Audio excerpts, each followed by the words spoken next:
Hello மக்களே, அனைவருக்கும் வணக்கம். நான் தான் உங்கள் டிபி. ஸோ எதுக்காக இந்த பதிவுன்னு பார்த்தீங்கன்னா, இப்போ நீங்கள் வீடியோ பார்த்துட்டு இருக்கும்போது கண்டிப்பாக அந்த ஃபோட்டோ ஃப்ரேம் தான் நீங்கள் ஃபோக்கஸ் பண்ணியிருப்பீங்க. அந்த ஃபோட்டோ ஃப்ரேமில் யார் இருப்பாங்க அப்படின்றது தான் உங்கள் மைண்டில் ஓடிட்டுருக்கும். அந்த ஃபோட்டோ ஃப்ரேமில் யார் இருக்காங்க அப்படின்றது நீங்கள் தெரிஞ்சுக்கணும் அப்படின்னா வீடியோவை ஸ்கிப் பண்ணாமல் பாருங்கள். அந்த ஃபோட்டோ ஃப்ரேமில் இருக்கிற அண்ணன் இப்போது எங்கள் கூட இல்லை.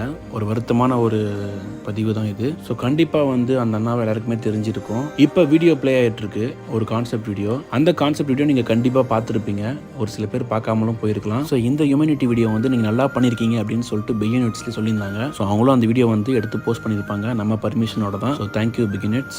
ஸோ அந்த ஹியூமனிட்டி வீடியோ நான், என் ஃப்ரெண்டு தினேஷ், நடிகர் சண்முகம் ஐயா, ஜெயபிரகாஷ் அண்ணன், நான் 4 பேர் சேர்ந்து தான் அந்த கான்செப்ட் வீடியோ நாங்கள் பண்ணோம். அது இப்போ வரைக்கும் ட்ரெண்ட் ஆகிட்டு இருக்கு யூடியூப்ல. கிட்டத்தட்ட 12 மில்லியன் கிட்ட வியூஸ் போயிருக்கு. 1.5 வருஷம் மேலே ஆகும் அந்த வீடியோ போட்டு. இப்போ வரைக்குமே அந்த வீடியோ ட்ரெண்ட் ஆகிட்டு தான் இருக்கு. பட் அந்த சந்தோஷமான விஷயத்தை பார்க்க ஜெயபிரகாஷ் அண்ணன் இப்போ எங்கள் கூட இல்லை.